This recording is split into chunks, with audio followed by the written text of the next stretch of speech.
রটানো ও মিথ্যা বানোয়াট ভিত্তিহীন সংবাদ এর প্রতিবাদে সংবাদ সম্মেলন। প্রিয় সাংবাদিক ভাইয়েরা, আসসালামু আলাইকুম। আমি মোহাম্মদ লাল মিয়া, পিতা আলহাজ মোহাম্মদ আবুল হোসেন, মৃত সাংবরাটিয়া, উপজেলা শেরপুর, সদর উপজেলা শেরপুর। গাজীর খামার বাজারে চৌরাস্তার মাথায় আমার বাবা দলিল নং 11,787 নং CS 472 দাগ নং 565 ROR 634 BRS 3547 BRS মালিকের নাম জমির উদ্দিন, দাগ নং 10,555, জমির পরিমাণ 5%। জমি ক্রয়কৃত জমির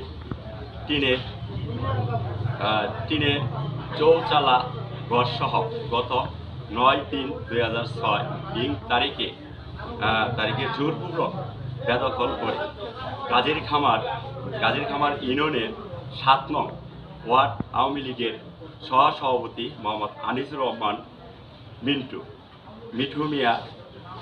মিঠু মিয়া মাসুদ ওরফে আতিক নায়েব, আরিফুর রহমান মাখন, ওবায়দুর রহমান সিজাদ সহ কংরা আমাদের ক্রয়কৃত জমি জবরদখল করে দীর্ঘদিন যাবৎ দলীয় প্রভাব খাটিয়ে বেদখল করে রেখেছেন।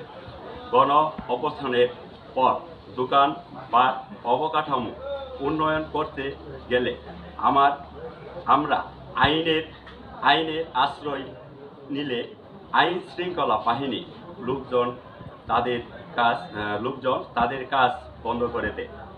প্রকৃতপক্ষে কাগজে কলমে ওই জমির মালিক আমরা। এছাড়া আমার এবং আমার ছেলের বিরুদ্ধে সামাজিক যোগাযোগ মাধ্যমে ফেসবুকে মিথ্যা গুজব ছড়াচ্ছে, যা আমার জন্য সম্মান হানিকর। প্রতিপক্ষ স্থানীয় হওয়ার সুবাদে গাজীর খামার বাজার আমাদের ব্যবসা প্রতিষ্ঠান বন্ধ করা সহ প্রাণ লাশে হুমকি দিচ্ছে। গতকাল রবিবার প্রতিপক্ষ আমাদেরকে সমাজে হ্যাক করার জন্য কিছু সাংবাদিকদের মিথ্যা বানোয়াট ও ভুল তথ্য দিয়েছে। সাংবাদিক সম্মেলন করেছেন। উল্লেখিত সংবাদ সম্মেলনের তীব্র নিন্দা ও প্রতিবাদ জানায়। প্রিয় ভাইয়েরা, আমার শত ব্যস্ততার মাঝে আমাদের ডাকে সাড়া দিচ্ছেন সংবাদ সম্মেলনে উপস্থিতি হওয়ার সকলের প্রতি কৃতজ্ঞতা প্রকাশ করেছি। আজকের এই সংবাদ সম্মেলনের বস্তুনিষ্ঠ সংবাদ প্রকাশ করে আমাদেরকে বাধিত করিবেন। পরিশেষে আমাদের সার্বিক মঙ্গল ও সহযোগিতা কামনা এখানে শেষ করছি। জমিটা আমাদের দখলে ছিল। গাজীর খামার বাজারে দীর্ঘদিন আগে গাজীর খামার ইউনিয়ন প্লাস পাকুড়ি ইউনিয়ন বিশাল একটা ঝগড়া হয়েছে। ঝগড়ার পরে আমরা বেশ কিছুদিন বাজারে আসতে পারি নাই। তখন ওই সময়ে জমিটা ওরা বেদখল দিচ্ছে। জমিটা বেদখল দিচ্ছে 9/3/2006 সালে। আবেদন করি যে জালপর্সা ওদের ভিতরে মাসুদ ওরফে আতিক নায়েব, সে ভূমি অফিসে চাকরি করার সুবাদে গাজীর খামার ইউনিয়ন ভূমি অফিসে ভলিউমে জালপর্সা সৃষ্টি করছে। তার জন্য আমরা আরেকটা আবেদন করি জেলা প্রশাসকের কার্যালয় থেকে মূল ভলিউম 1 থেকে রক্ষিত ভলিউম তলব দিয়ে আনিয়ে জেলা জজ আদালতে জাল প্রমাণ করি যে আমার রানিত ভলিউম আমি সাক্ষ্য দিতেছি যে গাজীর খামার মৌজা প্রজা রেফাতুল্লাহ রুক্ত খতিয়ানে 9টি দাগ প্রলক্ষ রয়েছে যে এবং জমির পরিমাণ 3,72,700 লিপিবদ্ধ আছে এবং কি 2665 খতিয়ানে 10,555 নং দাগটি নাই এবং কি কোনো অস্তিত্বই নেই। এই বলে জাল প্রমাণিত হইল। জাল প্রমাণিত হওয়ার পরে আমি সিআর একটা মামলা করি, মামলা নম্বর 871। এই মামলা আমার চলমান আছে। মামলার ভিতরে ওরা অনেকবারই মামলা হওয়ার পরে তাদের বিরুদ্ধে গ্রেপ্তারি ওয়ারেন্ট জারি হইল। এই গ্রেপ্তারি পরোয়ানা জারি হইলে ওরা 45 দিনের মতো পলাতক থাকে।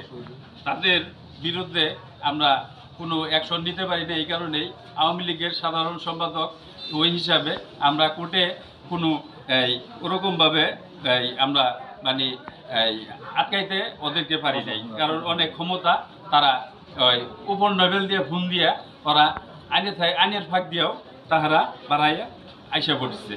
আর এদের জাল বস্তা সৃষ্টি করা এদের একটা পেশা।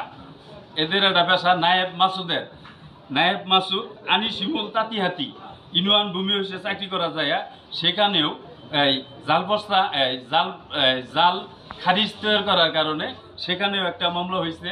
এই মামলাটি হইল 172/2021 ওখানেও জাল বস্তা তৈরি করছে। আরেকটা লোকের এই আনিসিমুল তাঁতিহাতি ইউনিয়নেই ওখানে আরেকটা মামলা হয়েছে জালিয়াতি 884 নম্বর 2021।